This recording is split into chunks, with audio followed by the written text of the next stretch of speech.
Power from the Blazing Stone. Part 2.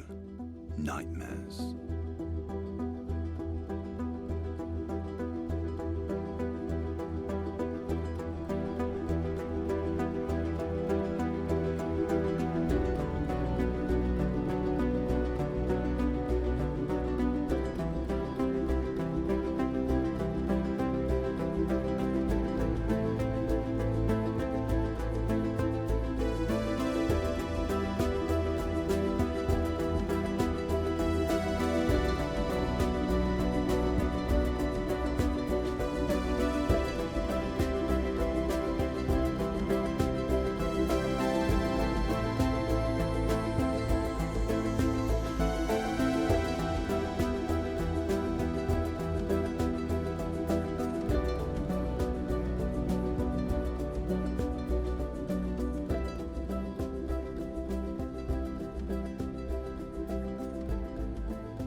The eastern sky grew wonderful with dawn.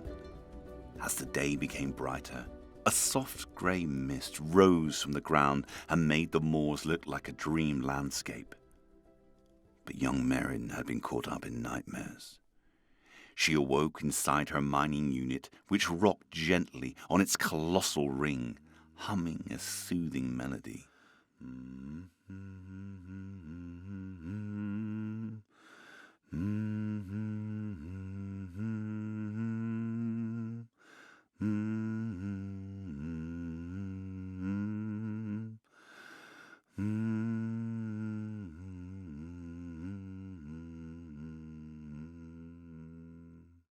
They had slept in the centre of a Neolithic stone circle bearing 19 proud granite faces, now softened by the morning mist.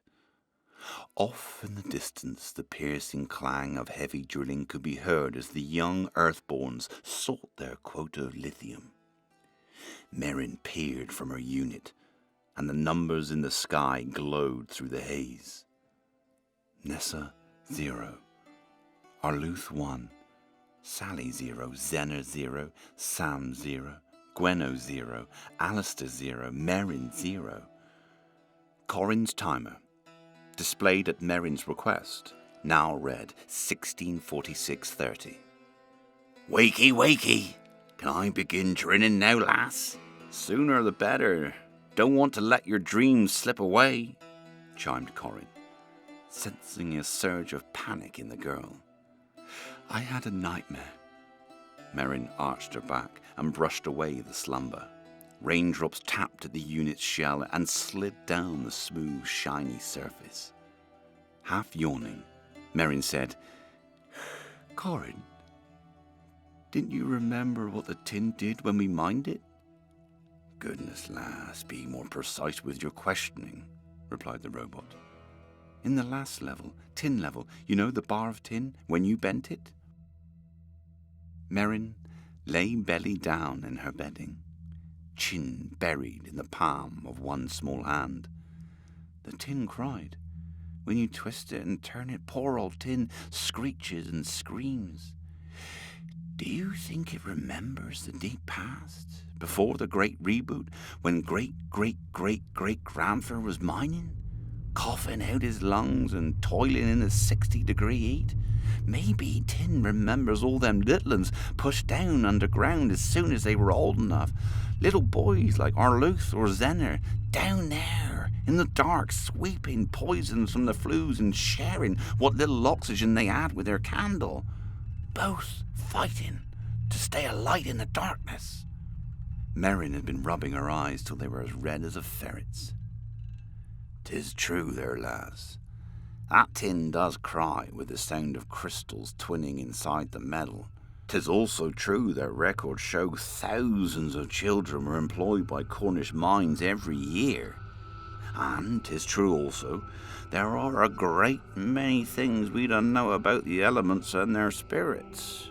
Perhaps they do hold memories of your great-great-great-great-grandfather." Merryn pulled on her overalls. "Can I get out now?" Merryn pushed her arms against Corin's innards, and the unit split soundlessly along invisible seams. Damp mist seeped into the soft inner cavities. Corin's flexible arm lowered the child down to the wet grass, before retracting and folding away inside itself. Anyway, lithium from Cornwall isn't like tin. It don't have all the memories trapped inside it. It don't cry. No one wanted it back in the first dark, smoky industrial revolution before the reboot, so they let it be. There weren't no good way to extract it back then neither, so probably it don't remember most of that bad stuff, reliving all them nightmares like tin does. The sounds of drilling were closer now, and in the sky Gweno's counter changed to 1 with a bang. Merryn worried for her friends. Pale Gweno with hair as straight and black as slate, and Arluth, cheeky and confident, face as freckled as the mica and granite, and the others. Had they forgotten the purpose of their training? Were they really pushing on with digging without doing their research? Spirits or not, you and I ain't going to repeat the mistakes from the past. Not never. In the old days, they drilled first, asked questions later. Merryn was unsettled and took a moment to gather herself. She knelt down beside one of the rocks in the stone circle and slowly rotated her head, squinting and studying the light against the rock until a spark of light hit her eye. There, mica.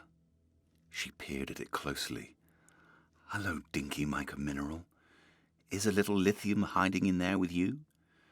Merryn crawled about on hands and knees till she found a loose chip of granite with a prominent speck of mica winking in the light. Corin, can I put this in your belly? Please eat it and tell me the lithium content. Aye, girl, came the reply, and Merryn offered the granite to the replicator chamber at the centre of Corin's torus. The unit snatched up the rock with pincers and pulled it inside itself, grinding and heating the rock, utterly obliterating it. Yes, there are minimal traces of lithium, Merryn, but you'd need a lot of this to be a competitor. Want me to crush and roast the 19 rocks in this stone circle to get us going? No, Corin, ain't you learned nothing these last 7 years? This ain't like you. Did that big flash scramble up your positrons? Patience and research before we touch the ground, Merryn snapped. Then she was lost in thought. Lithium. It's so light it skips across water, and fast, and tricksy like a pisky, always hiding behind other elements. Cheeky thing, hiding in granite with micas like zinwaldite or lepidolite, or in the water itself. It's got lots of friends, that lithium, but it always wants to be in a solution if it can. Merryn's face snapped into a picture of determination.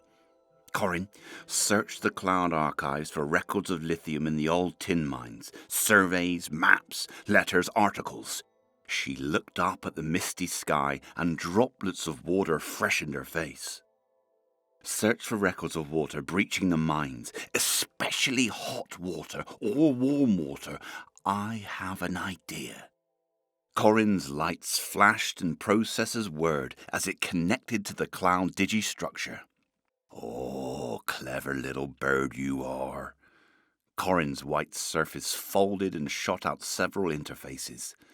Bright screens which floated in the air and settled on the ground. These were records from the ancients who brought about the Great Reboot and taught machines to listen.